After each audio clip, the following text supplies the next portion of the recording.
2 ದಿನಗಳ ಹಿಂದೆ ಸುರಿದ ಭಾರೀ ಮಳೆಯ ಅವಾಂತರ. ರಾಯಚೂರು ಜಿಲ್ಲೆಯ ಲಿಂಗಸೂರಿನಲ್ಲಿ ತಡರಾತ್ರಿ ಗಾಳಿ ಸಹಿತ ಭಾರೀ ಮಳೆಗಾಳಿಗೆ ಹಾರಿ ಹೋದ ಜೋಪಡಿಗಳು.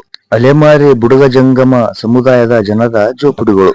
ತಾತ್ಕಾಲಿಕವಾಗಿ ನಿರ್ಮಿಸಿಕೊಂಡಿದ್ದ 50ಕ್ಕೂ ಹೆಚ್ಚು ಜೋಪಡಿಗಳು ಸರ್ವನಾಶ. ಸೂರಿಲ್ಲದೆ ಕಂಗಾಲಾದ ಬುಡಗ ಜಂಗಮ ಸಮುದಾಯದ ಜನರು. ಜೋಪಡಿಗಳು ಸರ್ವನಾಶವಾದರೂ ಇತ್ತ ತಲೆ ಹಾಕದ ಅಧಿಕಾರಿಗಳ ವಿರುದ್ಧ ಬುಡಗ ಜಂಗಮ ಸಮುದಾಯದ ವಿರುದ್ಧ ತೀವ್ರ ಆಕ್ರೋಶ. ಟೀನ್ ಶೆಡ್ ಮನೆಗಳನ್ನಾದರೂ ನಿರ್ಮಿಸಿಕೊಡಲಿ ಎಂಬ ಬುಡಗ ಜಂಗಮ ಸಮುದಾಯದವರಿಂದ ಸರ್ಕಾರಕ್ಕೆ ಮನವಿ.